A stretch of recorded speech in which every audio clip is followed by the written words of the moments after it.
esse outro aqui.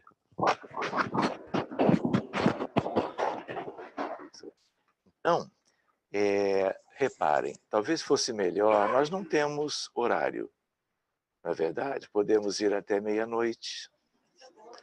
Amanhã é tão somente uma segunda-feira, nada demais, não é verdade? Então eu queria lembrar para vocês, assim, ó, nós todos somos aprendizes de tudo.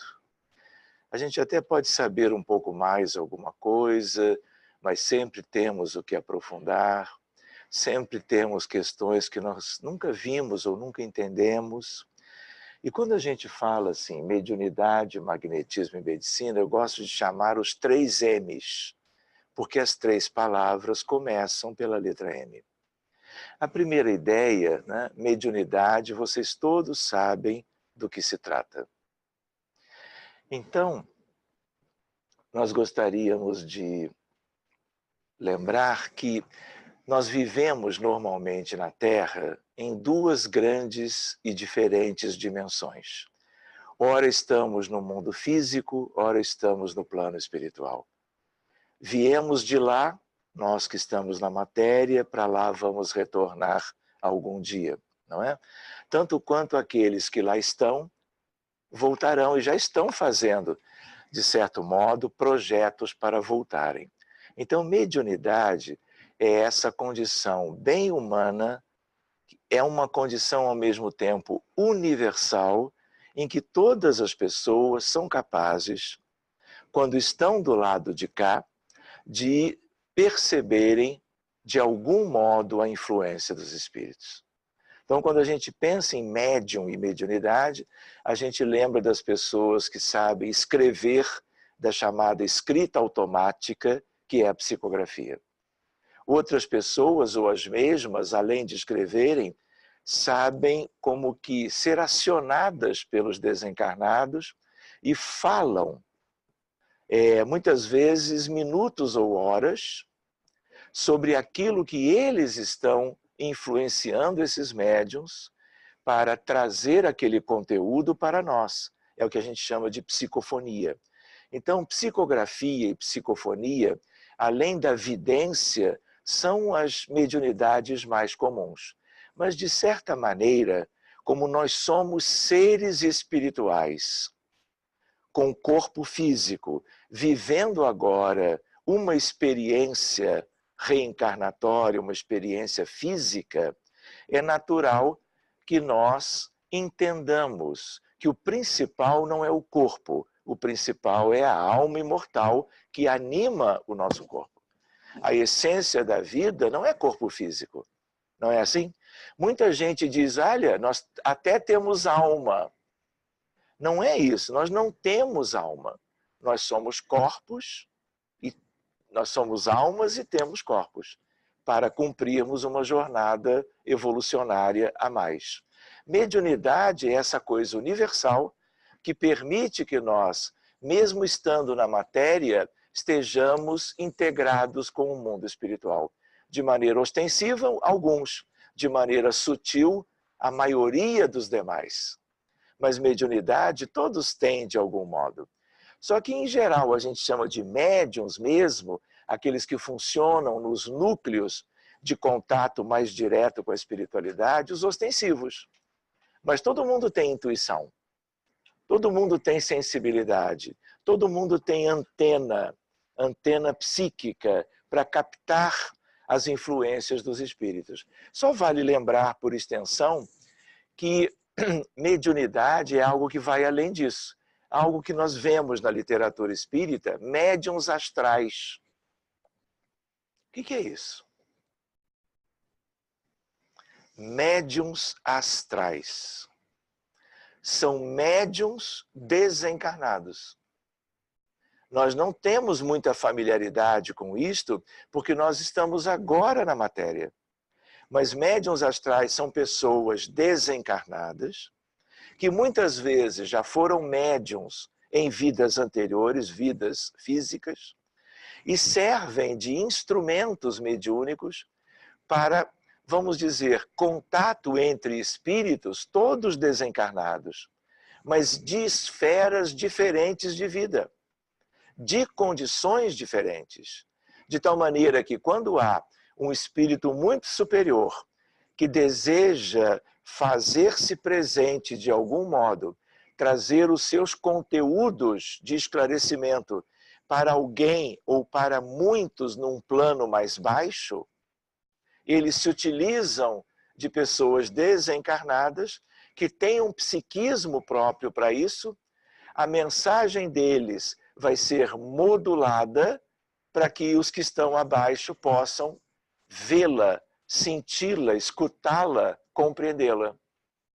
Onde é que nós aprendemos isto? Na literatura por André Luiz. Então, isso só para nós lembrarmos que a questão da mediunidade ela é muito ampla, ela é muito vasta, e ela mereceu de Allan Kardec um livro só para isto. E o livro dos médiuns, ele é o maior tratado sobre mediunidade. Se nós queremos trabalhar essa questão de algum modo, que nós estudemos o tema. E o livro básico é kardeciano, o livro dos médiuns. Não é o único. As obras de André Luiz são monumentais em termos de riqueza, em termos de nos dar subsídios além da codificação. Obras de Emmanuel, de Humberto de Campos e de outros autores. Como é que nós podemos entender alguém que queira ou esteja participando de reuniões mediúnicas sérias, como dizia Kardec, sem ter lido o livro Diálogo com as Sombras, de Hermínio Miranda? Ah, eu não li. Então, tudo bem, anote, né, e faça o download e comece a fazer a leitura. É um livro lindo de se ler em função de tantos subsídios que o autor nos traz. Recentemente, alguns anos desencarnado. Queria lembrar para vocês que a mediunidade, olha que interessante, a mediunidade, ela é algo universal, porque ela é das pessoas todas, em todas as épocas da humanidade. Claro que depois da codificação kardeciana, quando o Espiritismo surgiu, a partir da primeira edição de O Livro dos Espíritos, isso ganhou uma outra dimensão. Não é verdade? Mas, do ponto de vista histórico, só para nós fazermos uma reflexão, dos tempos dos precursores do Espiritismo, leia-se as irmãs Fox, Emanuel Swedenborg, na Suécia, Andrew Jackson Davis, nos Estados Unidos, e outros. Havia médiuns, os mais fenomênicos, que, por exemplo, levitavam, atenção, senão vocês vão pedir para eu repetir, porque eu vou falar algo curioso. O médium levitava por ectoplasmia, por fenômenos físicos. Lembra do livro dos médiuns? Mediunidades de efeitos físicos, mediunidades de efeitos intelectuais. Mediunidades de efeitos físicos existem dezenas de exemplos. Uma delas é a levitação. Já imaginou que interessante? Muito ectoplasma abundante nessa sala, todo mundo levantando? Ia ser curioso. Mas que levantasse um só, já o seria. Esse médium, ele levitava na frente de todo mundo. Saía por uma janela de 3 andares o prédio. Não caía, se deslocava e entrava pela outra janela e descia. Daniel Douglas Home. Seja como for, desses precursores, envolvendo, vamos dizer assim, as mesas girantes, que chamaram a atenção de fatos extraordinários na sociedade parisiense. Aliás, as mesas começaram nos Estados Unidos, mas aqui duraram muito pouco e foram logo para a França. Transferida para lá, vamos dizer, o fenômeno das mesas, para que chamasse a atenção dos europeus, e especialmente de Allan Kardec, que lá vivia. E essa fenomenologia das mesas fez surgir o Espiritismo. Há 162 anos atrás. Hoje é 14 de abril, não é? 18 de abril, 162 anos do Livro dos Espíritos e, portanto, do Espiritismo. E aí a gente lembra, há um período de mediunidade fenomênica para chamar a atenção da comunidade, até que chamasse a atenção de Allan Kardec. Mediunidade fenomênica existe menos, mas existe até hoje. Depois desse período dos grandes fenômenos chamativos, portanto, vem um período de mais ou menos 60, 70 anos de uma mediunidade chamada mediunidade missionária. E aí vem uma figura que a representa no mundo e na história humana, chamado Francisco Cândido Xavier. É um espírito de grande envergadura moral. Ele é muito mais importante do que o que nós sabemos sobre ele até agora. Em que sentido? Ele vem cooperando com Jesus há muito tempo. Mas nós não vamos falar disso hoje. Podemos falar amanhã ou depois. Mas a ideia é de que raros são aqueles de uma mediunidade deste tipo, já não fenomênica, apesar de serem fenômenos mediúnicos, do ponto de vista do prodígio do seu trabalho. Mas é uma mediunidade missionária, porque vem do alto, enquanto que aqueles outros, que irmãos Fox, mexiam com certas questões muito chamativas, não eram grandes missionários. Eram afeitos à fenomenologia que chamasse atenção. Mas Chico Xavier não, é um grande missionário. Esse período meio que passou. Eles eram, os seus representantes, muito escassos na história desses fenômenos. E agora, de uns anos para cá, do ano 2000 para cá, se é que a gente precisa de uma data, nós estamos vivendo, ou viveremos daqui para frente, o que nós chamamos do período da mediunidade de parceria. Por quê? Porque o Espiritismo já tem mais de um século e meio.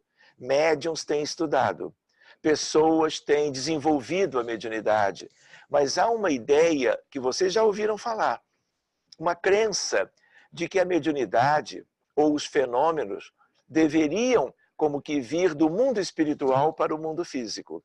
A ideia de que o telefone toca de lá para cá. Ouviram falar nisso? Até tem uma palavra, já bem antiga, o telefone tilinta. Vejam só, o meu celular não tilinta mais. Eu escolho, faço download da música, enfim, já não é um tilintar. Mas naqueles tempos, tem uma figura muito especial e também do período da mediunidade missionária, que é Eurípides Barçanufo.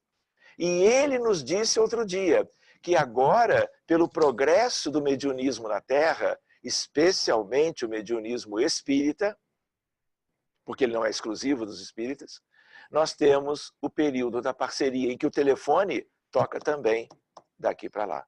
Em que sentido? Você quer atender um caso de uma criança com uma síndrome neurológica grave, com convulsões diárias, ou você quer atender uma pessoa adulta com uma depressão importante, com ideias suicidas. Uma coisa é você colocar o nome num caderninho e esperar que os grandes espíritos, os espíritos superiores que dirigem a reunião mediúnica, tragam a médiuns em torno de uma mesa, em alguma altura, os espíritos ligados a esses casos mais graves, de doença clínica ou de doença mental. Se nós esperamos, nós não sabemos quando que eles vieram ou virão. Então, como houve toda uma espécie de progresso, de emancipação, você pode abrir e dizer, olha, agora, nesta reunião, nós vamos atender a criança tal, nome, idade, endereço, eventualmente uma fotografia, um vídeo, diante do quadro clínico da pessoa, para que a espiritualidade convocada amorosamente a ajudar naquele caso, traga tudo que espiritualmente seja importante naquele momento da reunião. Quando eu digo momento, pode durar meia hora ou 1h30. Depende do caso. Vou contar outro exemplo. Você imagina o avião da Ethiopian Airlines, que caiu algumas semanas atrás. Matou 157 pessoas por uma falha do avião. Antes, um avião da Lion Airlines tinha caído com 180 pessoas, morreram todos. O que esse grupo faz? Envolvendo questões de quê? De mediunidade, magnetismo e medicina. O que o grupo faz? Vamos abrir para o avião que caiu. E aí os médiuns esquecem tudo, se desligam de todas as outras questões, eventualmente programadas para serem atendidas naquele momento daquela reunião. E quando você abre o atendimento, é como um interruptor. A partir dali, nós vamos resgatar os mortos. Não temam. A ideia qual é? Não morreram todos? O que vocês acham que é o jeito dos desencarnados após um acidente aéreo, seja de pequena proporção, seja como desses 2 aviões que eu citei? De repente, sem preparo nenhum, sem aviso prévio, estão despedaçados no mundo espiritual. Por quê? Quando despedaça o corpo, despedaça o perispírito. Porque o perispírito, ele está nas entranhas do corpo. Vocês entendem isso? E aí, se você tem hemorragias pelo corpo físico, com o que sobrou de restos humanos, tudo isso acontece no mundo espiritual. Vocês acham que a maioria dos que desencarnaram tem condições morais para, de imediato, acordarem no mundo espiritual? Ah, morri, desencarnei, vou subir. Tchau. E sobe. Ninguém tem ideia disso. Então há necessidade de socorro. Quem pode socorrer? Grupo mediúnico, preparado para isso. Com a maior naturalidade. Qual é a ideia? Se são 180 passageiros e tripulantes somados, o que os médiuns de evidência vão ver quando você abre aquele atendimento? Quando você quer abrir a porta do seu carro, você não usa um aparelhinho? O que ele faz, o aparelhinho? Ele emite uma pequena radiação eletromagnética com uma frequência específica em Hertz. Aquela frequência é específica da porta do carro. Só abre o teu carro. Ou vocês veem todos os carros abrindo ao mesmo tempo? Na hora de fechar é a mesma coisa. É o procedimento inverso. Então, cada caso que você quer ajudar, com nome, idade e endereço, cada contexto coletivo que você quer ajudar, ele tem uma frequência em Hertz, média. E quando você quer abrir, a espiritualidade vem correndo para participar do auxílio. Porque se nós agora amadurecemos um pouco mais, temos uma ideia um pouco melhor das questões importantes da vida e temos a iniciativa pessoal ou de um grupo de buscar socorrer, vocês imaginem os espíritos mais preparados. E eles, quando o grupo sedimentou esse trabalho, eles mudam o cenário espiritual da sala, do ambiente do trabalho, trazendo todos os equipamentos do mundo maior, assentando esses equipamentos e colocando tudo à disposição. Por quê? Porque aquela não foi uma iniciativa, vamos dizer, de um momento de empatia do dirigente da reunião. Vocês entendem? É uma tônica. Todos os grandes acidentes dos últimos 25 anos foram atendidos. Todos. Por quê? Porque além de esperar, vamos chamar assim, os pedidos de auxílio que vêm de qualquer cidade do mundo para o grupo, nós rastreamos as informações. Vocês são brasileiros a princípio. Brumadinho. Quem não ouviu falar de Brumadinho? 2 reuniões, atendemos todas as vítimas. 342. Vocês entendem isso? Se a gente não atende, que acontece? Vocês acham que os espíritos que viveram aquela experiência dolorosa a partir de quantidades imensas, toneladas de lama, morrendo por falta de ar, por afogamento com lama, vocês acham que essas pessoas despertam e vão embora dali? Deixa eu procurar a minha família? Eventualmente um ou outro sim, mas a maioria não. Vocês imaginam a lama chegando e cobrindo toda a cidade, como aconteceu antes em Mariana, também devidamente atendido? Então há toda uma possibilidade de parceria. Entendem a ideia da parceria?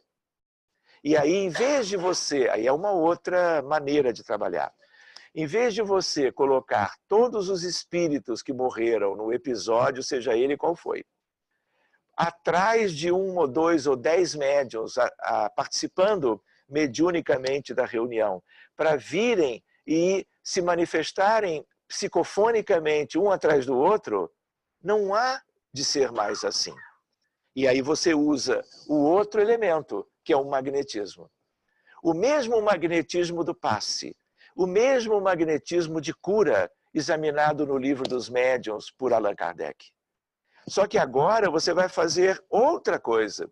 Você vai juntar com um aspecto doutrinário, examinado na codificação, chamado ideoplastia. E examinado depois por André Luiz, quando um determinado instrutor dizia: André, pense, crie um jardim muito lindo, porque nós vamos, dependendo dessa criação, ajudar algumas pessoas de uma família. E o André, que era aprendiz de tudo aquilo, ele não consegue. Ele tenta, e ele tenta. E o instrutor, com muito carinho e paciência, diz: André, não tem nada melhor do que isso. E aí ele lembra do jardim da sua casa, quando ele era mais jovem. E aí ele reproduz em imagem mental o jardim que ele conhecia bem. E aí ele plasma um jardim razoavelmente bem construído e bonito. E aí foi o suficiente para que aquilo que a espiritualidade queria fazer, fizesse. Entendem? Então, o que você pode fazer? Criar o que a gente chama um campo benéfico, um campo amoroso. Você pode até usar uma figura geométrica para colocar todos os fluidos de amor, de reconstituição do perispírito, de iluminação para os espíritos sofredores daquele contexto em questão e colocá-los todos para dentro, por exemplo, de uma pirâmide enorme. Uma pirâmide que nós chamamos tetraédrica, porque ela tem 4 lados. É a pirâmide mais simples. E aí você inclui eles todos. E quando você dedica os melhores fluidos, visando a melhora clínica, a reintegração das estruturas do perispírito, para todos eles, 150 ou 3.000, o que acontece? Os médiuns com vidência, monitorando tudo, observam a transformação progressiva. Não é só uma questão como que estrutural do perispírito. Então o sangramento já não existe mais. As partes que ficaram soltas vão sendo como que voltando para a constituição usual do perispírito. Mas mais do que isso, como é por amor. As pessoas voltam a ter paz, equilíbrio emocional, esperança, confiança nos desígnios de Deus, porque isso é amor. É efeito do amor em cada um. Há pequenas variações de assimilação entre um e outro. E na medida que você tem um benefício automático, instantâneo, mediúnico e abrangente envolvendo todos, você leva todos eles para o alto. Onde eles estavam? No umbral inferior. Por quê? Porque vocês acham que a gente morre e sobe para nosso lar? E encontra nosso lar de portas abertas? Vem, meu amigo. Já estávamos te esperando. Eventualmente, um caso ou outro, pode ser assim. Mas em média não é. quantos espíritos viveram seus dramas pessoais ou em grupo, coletivos, e se demoraram séculos na erraticidade. Por quê? Porque não tinham condições individuais ou de grupo de se darem conta dos mecanismos, de compreenderem as suas situações e de orarem, como André Luiz fez um dia. E quando ele orou, lembrando da mãe, veio imediatamente uma equipe buscá-lo. Lembram disso? Quem que não leu nosso não? Tranquilo. Não pode deixar de ler. Não pode, gente. Como é que pode isso? E eu lembro, só de André Luiz são 13. Livros Astros são 88. Posso passar para Fátima a lista alfabética. Sério? E aí você vai fazer um checklist. E aí vai se decepcionar porque vai ver que leu 4. Sendo que o último só o prefácio. Qual é a ideia? Temos que ler. Livros de cabeceira do Espírita são 189. Querem a lista? Eu envio. Qual é a ideia? Posso desencarnar sem fazer a leitura? Posso. Lembra de Paulo? Tudo nos é permitido, mas nem tudo nos convém. E o espírita tem um problema. Ele sabe que a vida é eterna, e aí ele diz, e depois eu leio isso. Não é verdade? Vou ler na próxima. Só que ele esquece que na próxima são 214. Não é que ele esqueça, ninguém disse isso para ele. Ele também, vamos dizer, não se despertou para a ideia de que o conhecimento é progressivo. E livro é a coisa mais linda da humanidade, em termos de que afora a oração, só o livro traz os céus à terra. Guardem isso. Ainda vou dizer algo mais que vocês vão ficar surpresos. Vou falar sobre isso amanhã em Orlando, se Deus quiser. Meditação. É mais um M, mas não vamos conversar sobre isso hoje. Se você faz meia hora de leitura, não de revistas, nem periódicos, nem magazines, e de livros mesmo, espíritas ou não, mas para nós seria mais razoável que fossem espíritas. Na medida que você lê 30 minutos por dia, você vive 2 anos mais.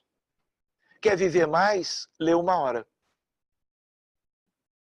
Olha que coisa curiosa. Então leitura aumenta a longevidade? Aumenta. Então, por isso que eu falo de 88, de 214. Por quê? Para que a gente leia mais, não só para a gente viver uns meses mais, mas que a gente tenha um período mais longo de reflexão, de estudo, de preparo para a vida futura. De onde virá a instrução? Pode vir de diversos modos, mas a escolha de um bom livro é decisiva para o nosso progresso. Muito bem, vamos deixar isso para uma outra oportunidade. Então, nós estávamos lembrando do período da mediunidade de parceria. Uma coisa é um grupo mediúnico que vem trabalhando no bem há muito tempo. E ele se reúne em torno da mesa, meia dúzia, 8, 10, 12 pessoas. A metade mediunidade ostensiva. São capazes de receber os espíritos. E aí esse grupo abre, vamos dizer, após a prece, oração de abertura, ficam todos em uma situação passiva. Ficam todos à espera de que o médium A, B ou C deem comunicações. E essas comunicações significam a presença de desencarnados. E, por sua vez, o dirigente da reunião vai dialogar com eles. Não é assim? Independente de quem são nossos irmãos ou irmãs e merecem o maior amor e acolhimento que nós pudermos oferecer a eles. Mas essa é uma maneira de trabalhar que se multiplica no Brasil e no mundo nos centros espíritas e vem oferecendo um recurso muito precioso para os desencarnados em sofrimento. Mas esta é uma maneira de trabalhar de um período mais antigo, mas ainda muito importante e importante será ainda, talvez, por muitas décadas. Mas hoje vem chegando a de parceria, para que haja um entrosamento mais amplo entre os dois mundos, para que tenhamos um proveito maior das reuniões mediúnicas. Vocês entendem isso? Muito bem, esse é o slide título. São 120. É melhor a gente começar a passar os slides. Não é verdade? Porque eu estou olhando o relógio. Esse relógio é sério? É. Nós podemos ir até 11. Qual é o horário previsto? 7h30. Então já dá para a gente passar uns 10 slides. A gente fala brincando, mas a ideia qual é? O que está por trás da brincadeira? A ideia de que temos muito que ver, muito que estudar. Não é? Já vimos muita coisa nas escolas da vida, até algumas coisas ligadas a isso. Reparem que o terceiro M é a medicina. E reparem uma outra questão. Que planeta que é esse? É um planeta legal? É, porque tudo é divino. O planeta é divino. A humanidade também é. Mas quando eu brinco dizendo assim, ou perguntando, em que sentido? Esse mundo, vamos dizer, ele é evoluído espiritualmente? O que vocês acham? Estamos em processo. Mas mais perto do quê? Do baixo. O que nós aprendemos no Livro dos Espíritos? Mundos primitivos, quando os capelinos vieram para a Terra, expulsos de Capela, encontraram um mundo primitivo. 100 mil anos atrás. E aí o que aconteceu? Esses espíritos egressos de Capela vieram povoar a Terra e se misturaram com espíritos que já vinham evoluindo na escalada evolutiva, alcançando o reino hominal, e houve toda uma mistura e a formação, obrigado, a formação das raças. Quem examina isso muito bem?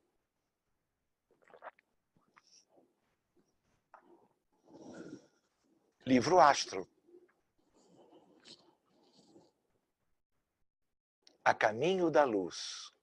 Quem escreveu? O tio Emmanuel. Por que não se pode deixar de ler esse livro? Porque é uma síntese da história da Terra e da sua humanidade. Aliás, é nesse livro que a gente vai ver a constituição das raças. Ele fala da China, da Índia, ele fala da Europa, dos caucasianos, fala da África, vamos dizer o continente mãe. Mas é nesse mesmo livro que Emmanuel ensina, dizendo, olha gente, ele não fala assim, mas é como se fosse.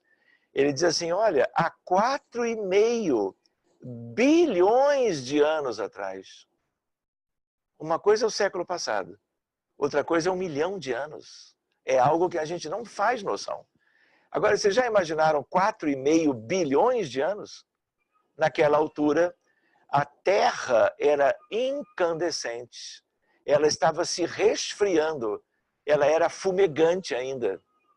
E ela vem do Big Bang há 13,76 bilhões de anos. E o Big Bang não é o início do mundo, não é o início do universo, como muitos físicos e cosmólogos pensam. Porque o universo é eterno, porque divino. É claro que ali houve um fenômeno de grande significado, de grande expansão do universo, súbita, e que vem acontecendo até hoje, mas há 4,5 bilhões de anos. Jesus recebe de Deus uma outorga divina, do tipo, toma este orbe e cuida dele. Todas as leis desenvolvidas e aplicadas para tudo que diga respeito à evolução humana e à do planeta, do ponto de vista geofísico, inclusive, tem a ver com o Cristo. E ele já era crístico. que é o auge da perfeita condição de qualquer filho de Deus. Deus só oferece governo de orbes a espíritos crísticos. E mais uma característica, a espíritos que evoluíram em linha reta. O que é isso? Nunca faliram. Nunca transgrediram as leis de Deus. Olha a diferença. Pode esquecer, não vai dirigir o mundo nunca. Só se for de brinquedo. Brincando com seu neto, com seu filho. Aí é maneiro, não é? Você pode fazer o que você quiser. Mas mundo com humanidade, só os cristos. E Jesus é o único que nós conhecemos. Por isso que ele dizia, e por outras coisas lindas para a gente examinar um dia, eu sou o caminho, a verdade e a vida. E ninguém vai a meu Pai se não for por meu intermédio. Olha a autoridade cósmica. Uma coisa é a gente ler o livro, o Evangelho segundo o Espiritismo, e abrir talvez na página mais memorável da obra, o homem de bem. Quando eu vejo vocês em silêncio, eu fico pensando assim, ninguém lembra, ninguém leu. Gente, não vão dormir hoje sem fazer o PDF, o download, se não tiverem o livro em casa. Se tiverem, procurem e leiam no capítulo chamado Sede Perfeitos. Que tipo de perfeição que nós, seres humanos comuns na Terra, imperfeitos, podemos alcançar nesse mundo? Essa é uma espécie de perfeição, mas muito acanhada, mas ela já é linda. Leiam o texto. E aí a ideia qual é? Nem todos os espíritos reencarnaram. Nós achamos que como nós todos reencarnamos, fora os agêneres, nós todos somos iguais, por uma ideia de que Deus fez todos do mesmo jeito. Mas isso é uma coisa. Qual é a outra questão? Espíritos que evoluem em linha reta. Por quê? Porque o mundo verdadeiro, a nossa casa, é o mundo espiritual. O mundo material só existe para acolher, de certo modo, certas humanidades e espíritos que precisam ter uma espécie de uma vinculação com a matéria. Querem ver uma reflexão disso? Ela é pela astrofísica, pela cosmologia. Se você pegar aqui de Chelmsford e olhar numa noite para o alto, uma noite de céu claro, a visão desarmada, ao mesmo tempo usando os melhores telescópios que você tenha, você vai encontrar 70 septilhões de estrelas. Cheguem em casa, peguem uma folha de papel, coloquem o número 7 e escrevam quantos zeros na frente e me mandem a resposta por WhatsApp. Até para escrever esse número, nós teríamos dificuldades. E isso é o conjunto das estrelas que nós podemos ver daqui para o céu. Mas hoje se trabalha com conglomerados ou muralhas de galáxias. A Via Láctea tem 200 bilhões de estrelas. A vizinha Andrômeda tem 1 trilhão de estrelas. E no entorno de cada uma delas, como no entorno do Sol, nós temos planetas, humanidades em tudo isso. Isso aqui é o quê? É um grãozinho de areia, bem pequenininho, numa praia gigantesca, cósmica e divina. Por isso que eu dizia no início, somos aprendizes de tudo. E de tudo ainda na Terra, que é um mundo semi-primitivo de provas e expiações. Olha o que nos falta. Olha o que viveremos felizes no futuro, compreendendo a vida divina quando nós já não formos prisioneiros num mundo atrasado como a Terra. Nós estamos nos lembrando da ideia de que esse mundo é um hospital. Por isso a importância da medicina. A ideia é de que a medicina tem 5.000 anos de história. A história humana também tem 5.000 anos. É claro, eu falei de Capela há 100.000. O que eu quero dizer com 5.000 anos é de história registrada. para eu poder estudar a história. O primeiro médico não foi Hipócrates. Hipócrates é de bastante tempo depois. Foi Imhotep, no Egito Antigo. Uma figura linda. Sacerdote, médico, da confiança do faraó, cuidou de inúmeras pessoas enfermas. É um dos pais. Talvez, se você pensar, quem é o pai da medicina? É o primeiro na história, Imhotep. E a gente lembra que mesmo nas cavernas, você tem registros de figuras de doentes e de alguém tentando ajudar o doente. Nos dando uma ideia de que terapeutas sempre existiram, doentes sempre existiram. E a ideia qual é? Temos milhares de doenças. Doenças físicas, doenças mentais. A Organização Mundial de Saúde, há anos atrás, publica uma estatística que diz 60% da humanidade tem transtorno mental. Mais do que a metade. Hoje nós vivemos epidemias de doenças mentais e a depressão é a mais importante delas. E o vínculo de depressão com suicídio é um vínculo muito próximo. Por isso que 2/3 dos casos de tentativas de suicídio ou de suicídio consumado aconteceram a partir de pessoas com depressão. Portanto, o seu diagnóstico é muito importante. E vale lembrar, nenhuma doença importante, nenhum doente de qualquer doença importante, física ou mental, está sozinho. Em que sentido? Espíritos gravitando em torno. Espíritos desencadeando sintomas. Espíritos mantendo transtornos biológicos que geram doenças e sofrimento. Qual é a ideia? Quem reencarna na Terra é doente. Ah, mas eu fiz ressonância. Ah, mas eu fiz tomografia do corpo inteiro. E enche a boca e diz, olha, tudo normal. Daqui a 6 meses pode estar vivendo um câncer qualquer. Por quê? Porque os exames de alta tecnologia, imagens de alta precisão, só olham para o corpo. O que falta? O perispírito. E o que acontece com o perispírito de quase todo mundo? Ele é alterado em relação ao normal.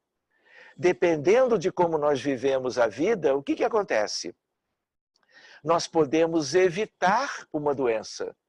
Que aquilo que está de transtorno no perispírito, podemos evitar que venha para o corpo físico. Venha para o que a gente chama de mundo celular. E cause uma enfermidade qualquer. Por exemplo, a depressão. Há uma ideia de que falta neurotransmissores, serotonina, dopamina, gama-aminobutírico, ocitocina. E aí os antidepressivos, que é o que a psiquiatria sabe fazer, vai usar os medicamentos, vai fomentar toda uma indústria cara farmacêutica. E aí o que acontece? Se multiplicam os antidepressivos.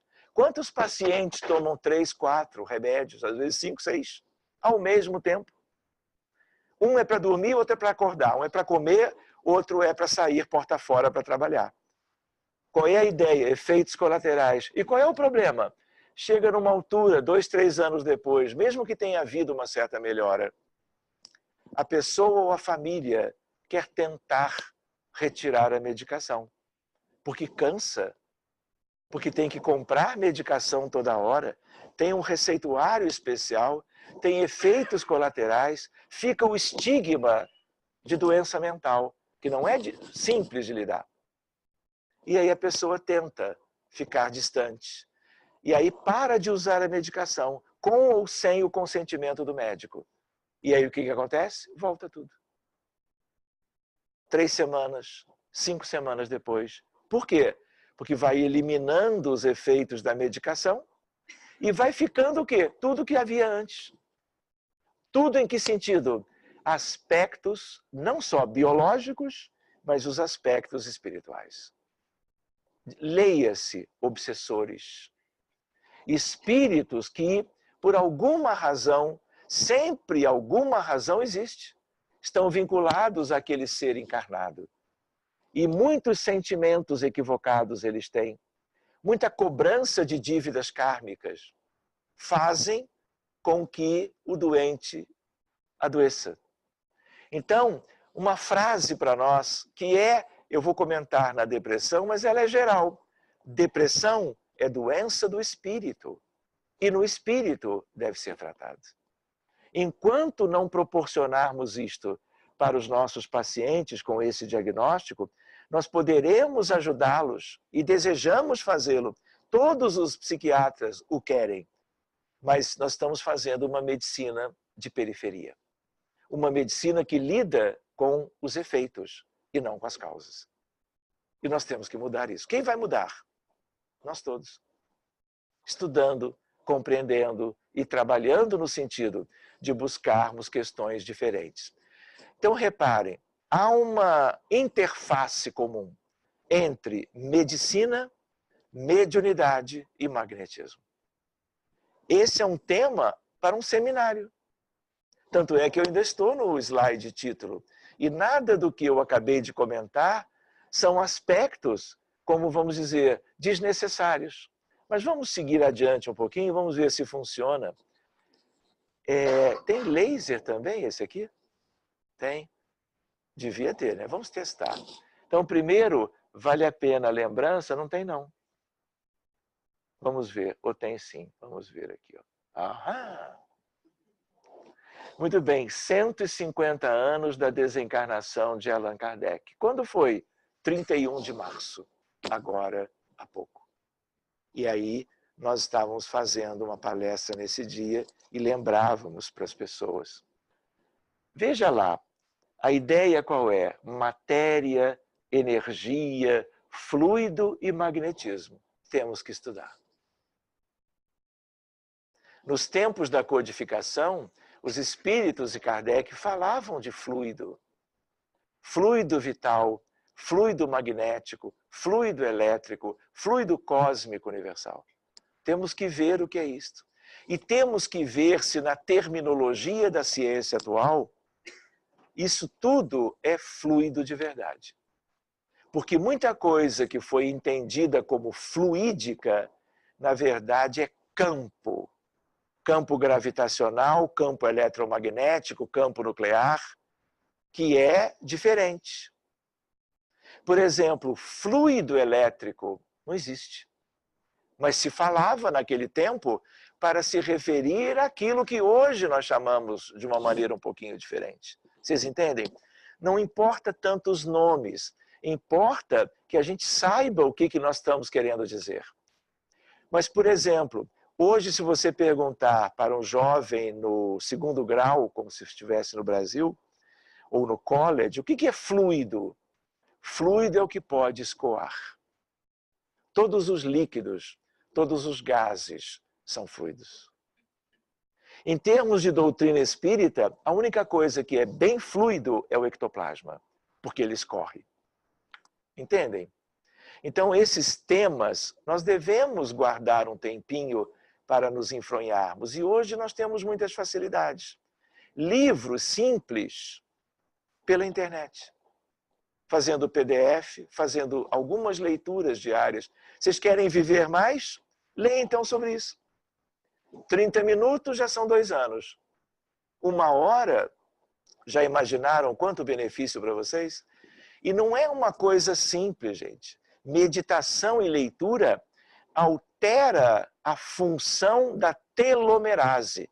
A telomerase está no núcleo das células, de todas as nossas células. E a telomerase é aquela que, se tem uma disfunção, o meio celular, os tecidos e órgãos envelhecem mais rápidos. Meditação faz com que a telomerase se mantenha íntegra. Então, reparem, todo o processo de envelhecimento celular, vocês querem ficar assim bem jovens? Leiam. Em vez de buscarem os mais variados cremes, não há toda uma indústria em cosmetologia propondo e vendendo produtos que retardem o envelhecimento? é uma estrutura de bilhões de dólares anuais. Leiam. Enfim, e vocês vão ver a diferença em fotografias antes e depois. Fotografem-se e comecem a ler. 2 anos depois vocês vão ver a diferença. Mais do que a leitura, a meditação é um elemento extraordinário a favor da saúde mental e da saúde biológica. O que vocês estão vendo aqui, se perguntando o que é isso? Isso aqui é uma imagem que denota o surgimento da matéria vinda do mundo espiritual. É o que a gente chama, me perdoem o nome, vácuo quântico. Vamos ver isso hoje? Não vamos. Mas isso tem a ver com matéria, energia, fluido, magnetismo, passe e uma série de outras questões. Um dia a gente podia fazer aqui uma ideia de noções de física moderna para os espíritas. Por que não? Está prontinho, tá? Aliás, no computador ali na bolsa. Mas fica para um outro momento para seguirmos adiante. Lembram dele? Ele é Mesmer. Mesmer era europeu e ele teve a ideia de impor as mãos nos pacientes que tinham crises histéricas, como se fossem crises psiquiátricas. E ele percebeu como que algo saindo da sua mão e ajudando na recuperação dos casos. E ele fez uma analogia com os ímãs. Por isso ele chamou de magnetismo. Então ele é o primeiro a referir a ideia de um magnetismo a favor das doenças, dos doentes e da medicina. Então quando a gente pensa em magnetismo de cura, quando Allan Kardec trabalha isso no Livro dos Médiuns, quem era o pioneiro era ele, Mesmer. Ele foi testado pelos colegas médicos, acabou tendo que mudar de país, mas os seus ensinamentos ficaram. Vocês já ouviram falar na pomada do vovô Pedro? Ele é o vovô Pedro. Humilde, um nome despretensioso, porque ele não queria colocar um nome relativamente notável numa questão tão amorosa, tão bonita a favor da saúde humana. Guardem isso. Um e outro são como que o mesmo espírito. Seguindo adiante. Então, energia, fluido, matéria, magnetismo. Não vamos ver isto agora, mas olhem que interessante. Energia, para nós considerarmos, quando trabalhamos a energia de um corpo ou de um sistema, é aquilo que pode gerar um trabalho. Então, se eu estou me referindo à energia calorífica, eu aqueço o ambiente, menos o ambiente esfria. Energia elétrica, corrente elétrica e luz são os efeitos da energia elétrica. Energia magnética, imantação de objetos.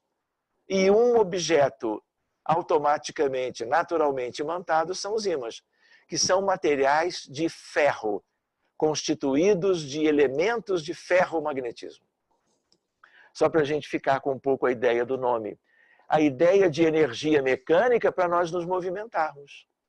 Movimentar, por exemplo, os objetos, os meios de transporte. Eu preciso de energia mecânica.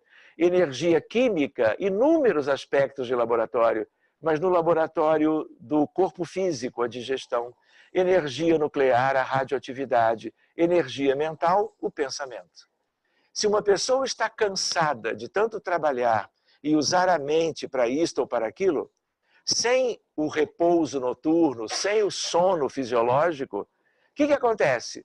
Vai perder energia mental, daqui a pouco não pensa direito. Perde memória, perde capacidade de trabalho, porque uma coisa tem a ver com a outra. Outra ideia é lembrar que magnetismo é uma propriedade da matéria muito antiga. E tudo começa na magnésia, por isso o nome magnetismo.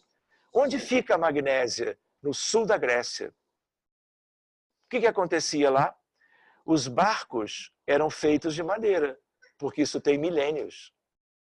E a madeira era colocada junta, não é com cola, eram com pregos. E os pregos eram de ferro. E na Magnésia, as montanhas tinham nas suas profundezas ímãs gigantescos, como nós temos nas zonas inferiores da Terra, no magma da Terra. A Terra é um grande ímã, não é verdade? A gente não vê Polo Norte e Polo Sul? Tem Polo Norte e Polo Sul geográficos e tem Polo Norte e Polo Sul magnéticos. Nós não temos as linhas de força, lembram? Tudo bonitinho, ligando norte a sul. Por que os pássaros em bandos imensos saem de uma topografia e alcançam 6.000 quilômetros adiante exatamente onde queriam? E não se perdem. Por quê? Porque eles têm no cérebro como algo de imantações e eles vão pelas linhas de força e não se perdem.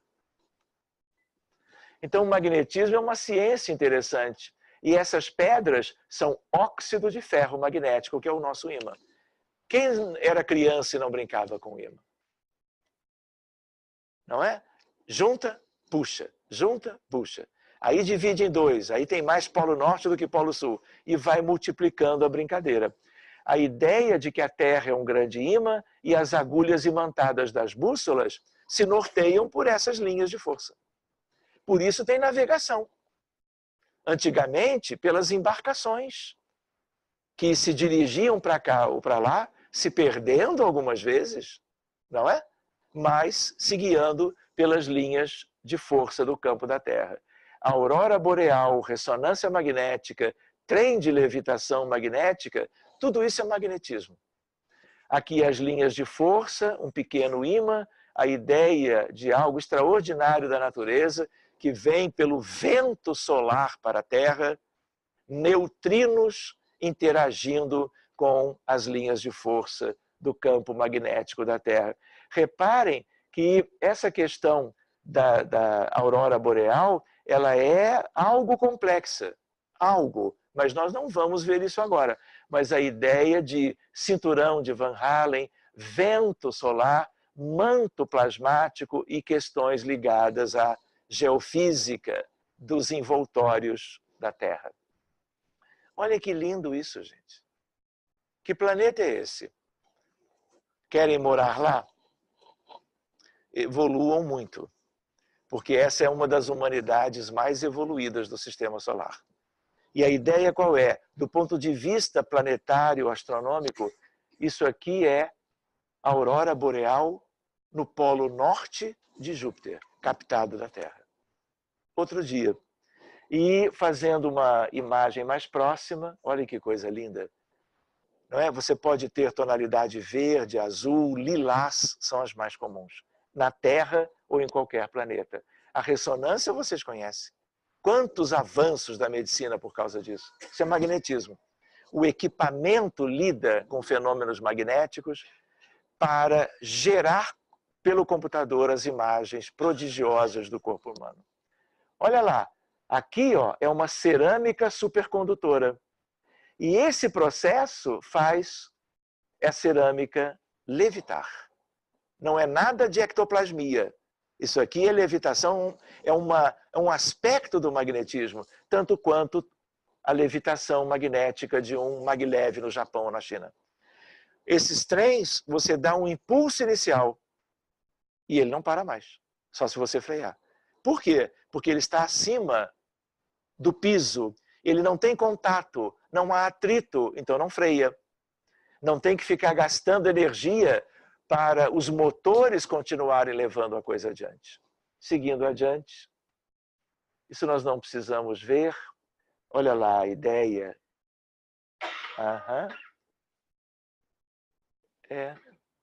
Olha lá, o magnetismo dos espíritas, dos espíritos, dos espiritualistas, dos magnetizadores, dos hipnotizadores. Magnetismo animal começa por um Van Helmont, na verdade é Helmont, no século XVII, e tem a ver com o que nós projetamos para fora pela nossa vontade. Só cura, lembra do passe? Nós não aprendemos no curso que não adianta você só ficar com as mãos estendidas perto da outra pessoa que está à nossa frente. Nós temos que exercer a vontade pelo nosso pensamento, vontade de que os melhores fluidos venham de dentro de nós. E a partir das pontas dos dedos, tudo isso vá na direção da pessoa que vai ser preenchida por esses fluidos. De tal maneira que a gente lembra que são produtos das exteriorizações da mente. E aí vem Mesmer, um pouquinho depois, e é ele quem fala pela primeira vez em fluido universal. Propriedades dos ímãs por comparação, apenas por comparação. Fluidos nós já vimos, fluido cósmico universal, fluido vital dos seres vivos, fluido espiritual, de origem espiritual. Isso aqui tem a ver com campo, que era algo que nos tempos de Kardec não se conhecia. Não vamos falar de transição planetária por agora, eram apenas 2 slides. O que é o pensamento? Por que nós podíamos considerar algumas questões nesse sentido? Porque o pensamento, quem é que pensa? É o cérebro? The brain? Quem é que pensa? Aquele que acabou de morrer é um cadáver. Ele tem cérebro. Aquele cérebro pensa. Por quê? Porque aquele cérebro e aquele corpo acabou. E aquilo era uma vestimenta. Aquele que era o dono deste corpo físico está agora aqui do outro lado. Pode ainda não ter subido nem descido. E ele pensa, ele sente. Ele é a realidade da vida essencial. Então quem pensa é a alma imortal, é o espírito filho de Deus. E a gente lembra que Kardec traz num dos seus livros. Qual? O pensamento é o principal atributo do Espírito Eterno. O Livro dos Espíritos. E bem mais adiante, na Revista Espírita de 1868, ele diz que o espírito, na verdade, o pensamento, quem o elabora é o espírito. E se o espírito não pensasse, ele não seria espírito, seria qualquer outra coisa. Porque o pensamento é o principal atributo do Espírito Eterno. Isso está na Revista Espírita. Hoje em dia, nós podíamos pensar em modelo do pensamento pelo eletromagnetismo. Quem introduziu isso foi André Luiz, em várias obras. Mas André Luiz diz que o pensamento é, na verdade, algo com velocidade acima da velocidade da luz. Então ele não é clássico, ele é quântico. Então existe um outro modelo, que é o modelo quântico da consciência e do pensamento. Há experimentos que sugerem exatamente isso, mas foge um pouquinho do nosso objetivo hoje. É que ele às vezes tem um delay daqui para cá. Reparem, a ideia da célula. Cada um de nós tem 50 trilhões de células, com uma estrutura que é uma estrutura complexa. E se nós entendemos a doença como algo que é uma realidade neste mundo que é o hospital, nós nos lembramos quem é que gera as doenças no corpo? O padrão dos nossos pensamentos. As doenças de hoje são consequências dos nossos erros passados, que estão no perispírito e agora passam para o corpo. E nós nos lembramos também que quando a gente imagina que pensamento é algo contínuo para os humanos, 24 horas por dia, lembrando que podemos estar dormindo e continuamos pensando, do outro lado, a ideia de que nós banhamos a nós mesmos com aquilo que nós pensamos. E Emmanuel nos esclarece, olha, sendo assim, é da natureza, de um mundo inferior também como o nosso, porque só em mundos inferiores existem corpos biológicos assim. Então, dependendo do padrão mental, eu vou abençoar as células, eu vou iluminá-las, protegê-las, trabalhar pela sua condição de servir dentro do corpo físico aquilo que o espírito necessita quando está animando esse corpo, ou então pensamentos de qualidades inferiores, misturados com sentimentos equivocados, lembrando-nos agora dos vícios humanos, nós vamos contaminar as células. Paradigma mente-corpo, espírito e matéria. Por que a medicina não sabe de onde vêm as doenças? Sabemos muito hoje sobre muita coisa, mas origem de verdade não sabemos. Por quê? Porque nós ainda não trabalhamos na medicina convencional com a ideia da realidade do espírito. Então, diabetes, hipertensão, cardiopatias, tudo isso começa no espírito, fora doenças mentais. E a ideia, portanto, qual é? Começa no espírito em que termos, lá na raiz, eu estou prejudicando o pâncreas, que não vai fabricar insulina direito, e a pessoa se torna diabética. O que é o diabetes hoje? É uma epidemia mundial. Vem de heranças que deixamos para nós de vidas passadas, mas também se soma o padrão mental da vida atual. E tudo que nós fizemos de errado em vidas anteriores, que estamos herdando agora, fizemos aquilo tudo nas vidas anteriores a partir das nossas escolhas. Lembram? Do uso do livre-arbítrio. E aí o que aconteceu? Aconteceu que nós erramos muito, contrariamos muito as leis de Deus e somamos na economia espiritual de cada um de nós muitos aspectos que necessitarão de muitas reencarnações para que tudo isso seja dissolvido, diluído e completamente alijado da nossa condição pessoal. Então, adoecer é algo que traz sofrimento, mas é um processo natural de recuperação a longo prazo. Por quê? Senão, de novo, chegaremos no mundo espiritual como? Em condições precárias. Frequentemente chegamos do lado de lá e vamos descer para os andares inferiores, para o subsolo do mundo. Por quê?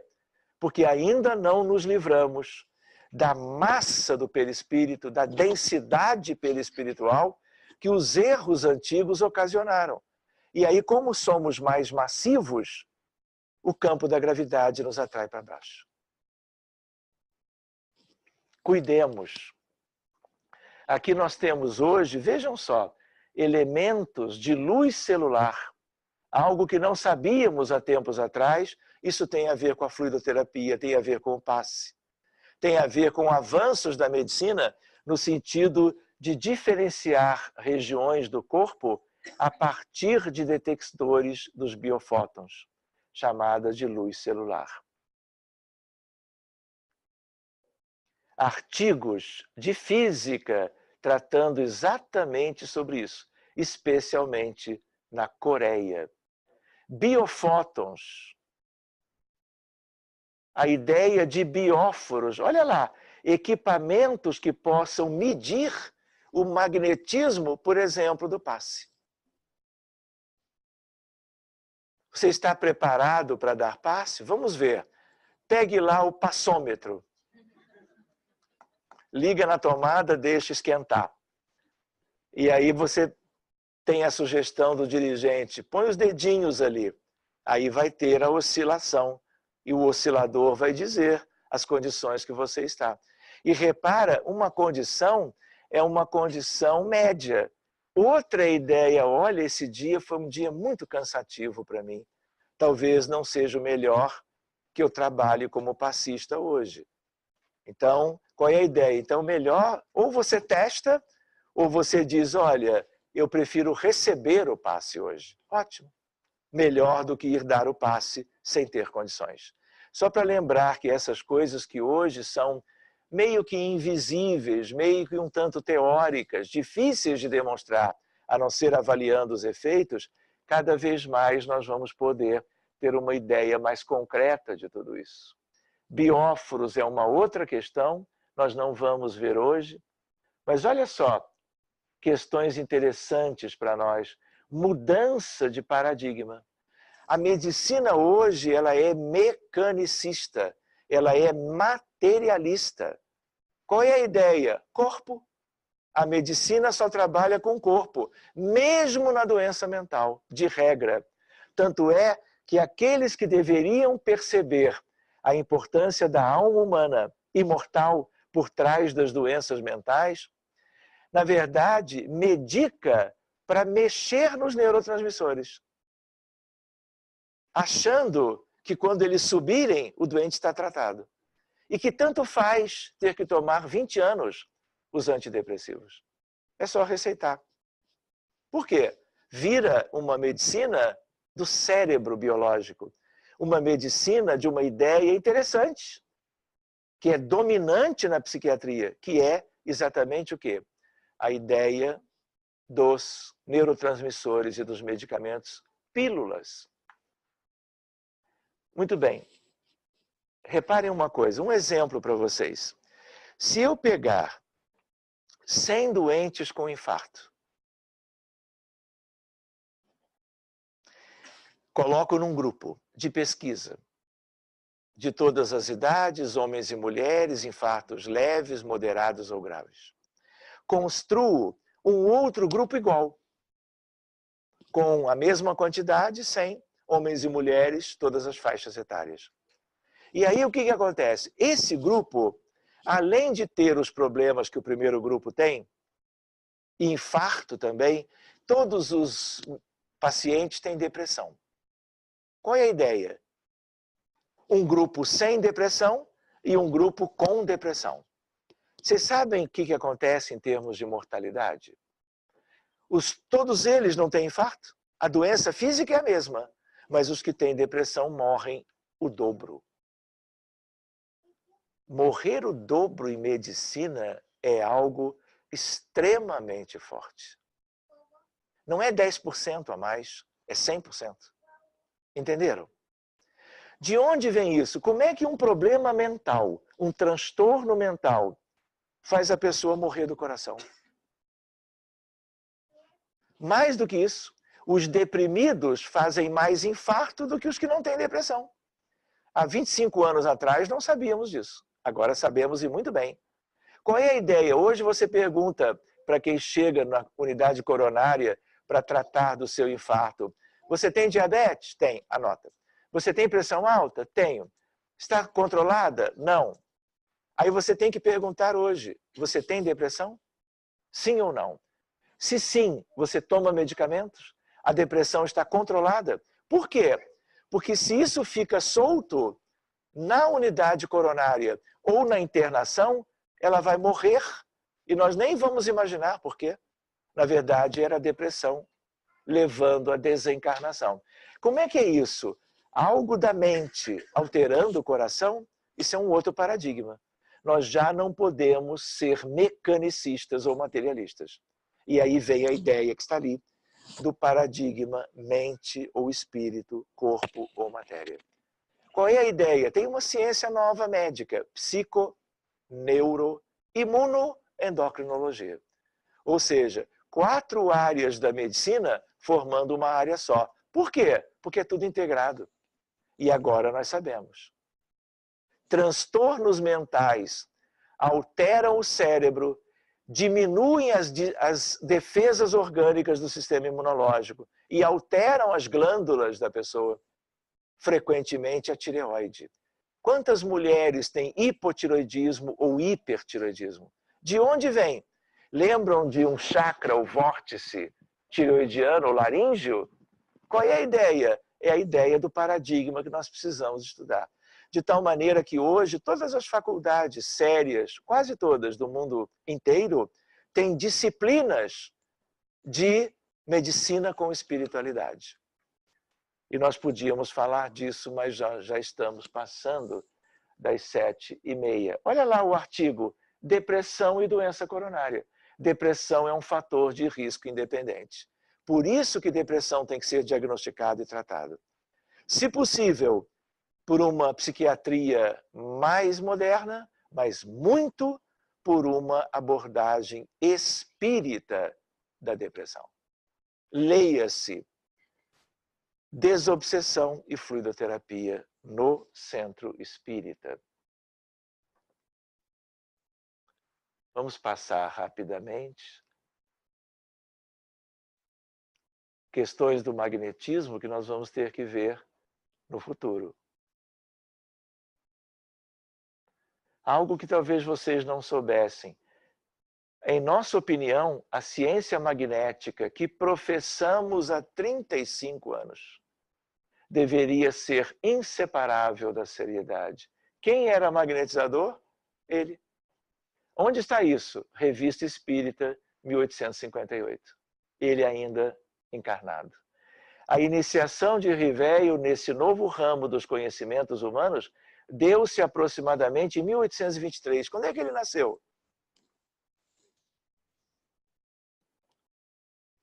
1910 foi Chico. 1800 e...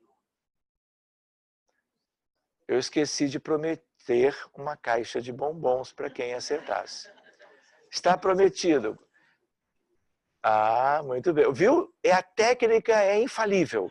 Prometeu bombom, acende-se uma lâmpada na mente. Não é verdade? Mesmo que fosse 2 bombons, tudo muda. É um salto quântico na direção do agente, né? 3 de outubro de 1804. Então, em 1823, quanto tempo depois? 19 anos. Ele já era magnetizador. E a ideia vindo a ser ele próprio experimentado magnetizador, como escreveu Ley-Marie na Revista Espírita mais tarde. E aonde que está isso? Num livro escrito, que é a biografia de Kardec, por Zeus Van Tuyl e meu pai, Francisco Thyssen. Desencarnado desde 1990. Existem várias questões e eu preferia deixar alguns minutos para nós trabalharmos as perguntas de vocês. Ou então fazemos uma pausa agora, fazemos um lanche e voltamos para as perguntas. Fica a critério de vocês. Como vocês acham melhor?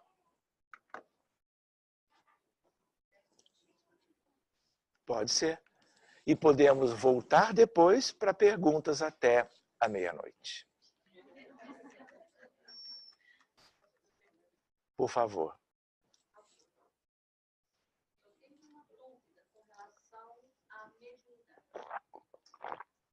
A inteligência é uma característica inerente ao espírito, ou seja, você a desenvolvendo, cada vez que você renasce, ela estará um pouco mais desenvolvida. Fazendo um paradigma das duas coisas, inteligência... Um paralelo. Inteligência e mediunidade, eu tenho uma questão que sempre dizem, um médium ele veio para cumprir uma determinada, para fazer um determinado trabalho, parará.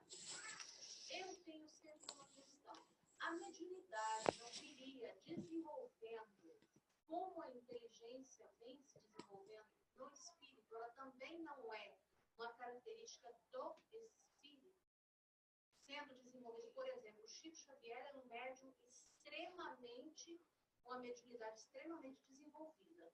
E sabemos que mediunidade, ela pode ser só quase neutra, assim como ela pode ter, ela tem vários níveis.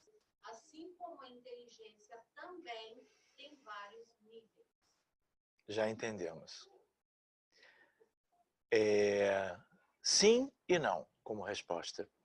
Inteligência é uma característica do espírito. E aí, tudo que você adquire é patrimônio daquele espírito, em termos de inteligência. Então, tudo que você tem só tende a aumentar se você viver no mundo espiritual e nas vidas sucessivas realizando algo que leve a um aperfeiçoamento da inteligência sua ou de qualquer espírito.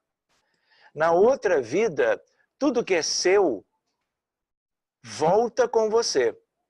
Mas pode ser que você manifeste ou não a tua inteligência de acordo com a programação reencarnatória. Porque dependendo do corpo físico que você tiver na nova vida, a tua alma, o teu espírito pode ter acumulado muito conhecimento e inteligência. Mas se você nascer com retardo mental por uma questão expiatória, a tua inteligência continua guardada, ela é intocável, mas ela não vai manifestar-se naquela existência. Calma. Ansiolíticos são remédios muito receitados hoje em dia. Não é? Então, assim, não sei se é o caso, né, de medicar, mas a ideia qual é? Calma. A questão da mediunidade é algo análoga. Muitos médiuns hoje já foram médiuns antes. Isso é regra. E você tocou, vamos dizer, em Chico Xavier, e eu comentei algo a respeito dele antes, ele teve vidas anteriores, por exemplo, como um profeta do judaísmo. E a mediunidade profética do judaísmo do Velho Testamento é algo de um conjunto raro de espíritos. E ele já era um médium ostensivo e muito importante na história do judaísmo. Há 3.500, 3.800 anos atrás. Muitos dos médiuns, das médiuns hoje, eram bruxas do período medieval. Não havia livro dos espíritos, livro dos médiuns, ninguém estudava a respeito, elas adivinhavam questões, elas falavam sobre passado e futuro, elas tinham visões, elas curavam, e aí elas eram seres extraordinários. E aquilo motivava a inveja de quem não tinha. E no período da Inquisição, milhares de bruxas foram mortas. Então, o que acontece? A mediunidade progride. Toda a experiência no âmbito da mediunidade é aquisição do indivíduo. Agora, se naquela programação reencarnatória a mediunidade conquistada, às vezes, a duras penas e experiências incessantes, vai ser utilizada ou não, depende do projeto.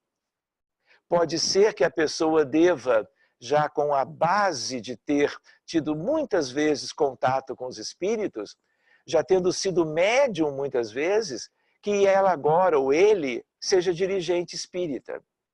E às vezes, para ser dirigente espírita, convém que não lide diretamente com o mundo espiritual, a não ser num aspecto mais sutil da intuição. Entende? Então, cuidado. Quando a inteligência, quando qualquer patrimônio do espírito conquista, vai se relacionar para a vida nova, tudo depende de qual é o projeto. Então, vai vir mais à tona ou menos à tona. Entende? Os projetos variam muito. E cada projeto é algo de melhor para a evolução daquela pessoa, daquele espírito. Então, não adianta dizer que sempre vai ser médium se a programação é não ser. E não sendo, questões lá no cérebro, das anteninhas psíquicas, a gente vai entortar para não funcionar. Vai deixar enferrujar, dito de outra maneira. Quando chega numa vida 500 anos depois, olha, tem que voltar. O mundo precisa de médiuns experientes. Aí vamos polir as antenas ligadas ao corpo físico, ao psiquismo da alma humana, para que ela funcione como médium. Lembra uma coisa, posso lembrar? Somos 20 bilhões de humanos. Pensando na reencarnação de todo mundo ao longo da história e hoje também. Nós temos 3 situações médias dos espíritos que vão voltar à Terra.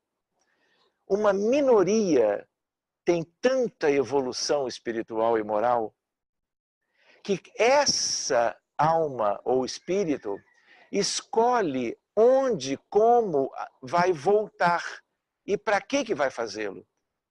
E, em geral, ela domina todo o cenário.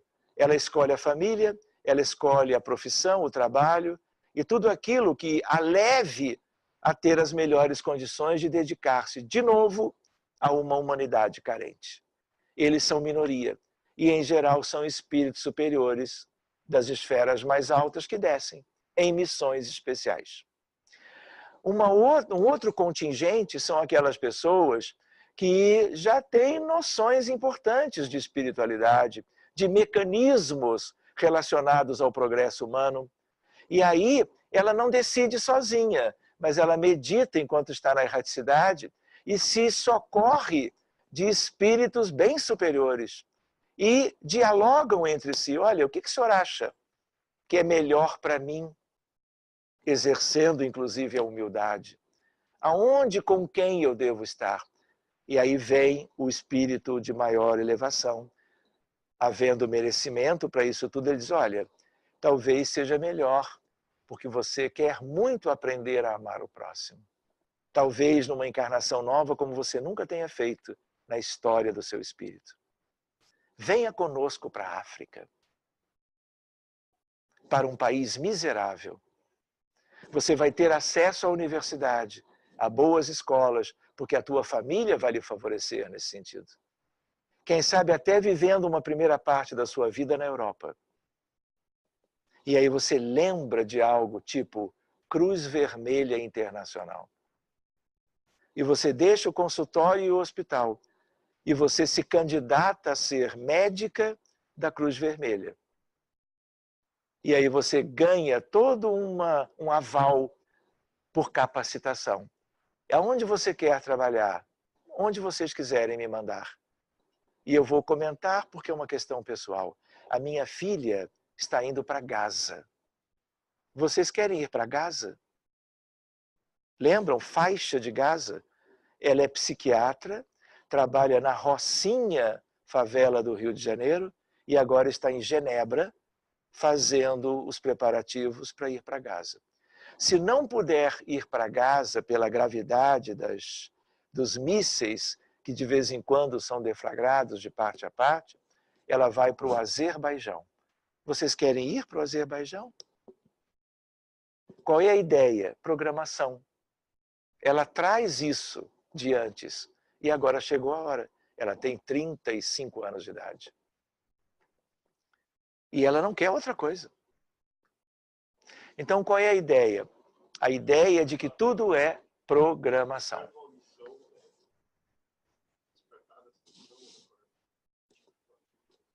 Sim, na verdade, ela não tem mediunidade nenhuma.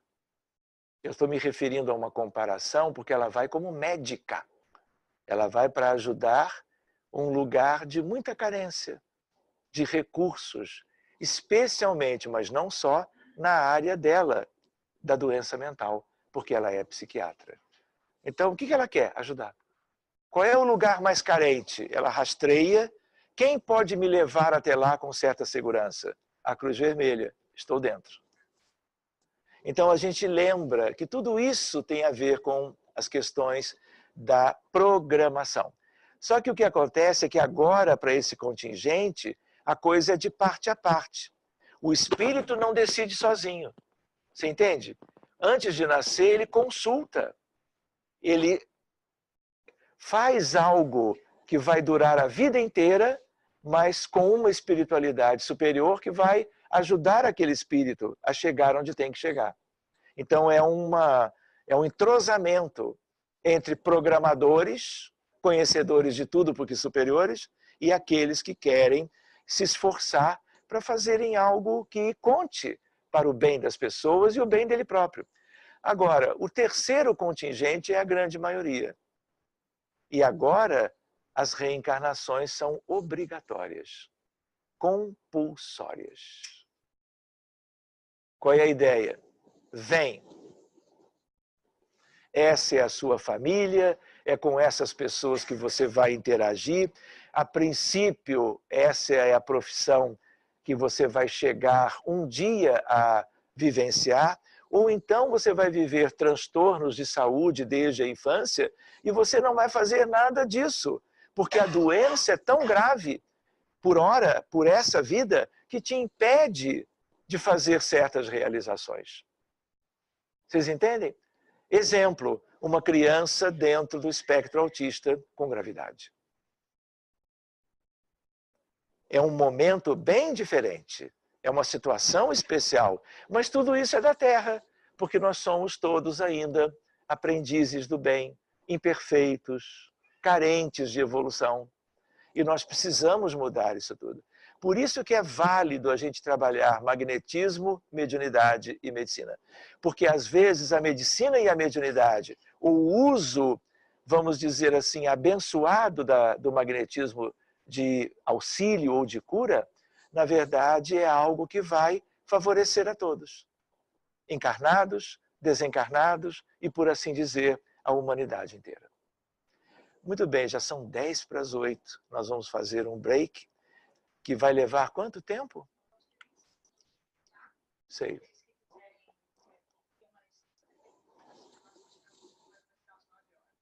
Combinado?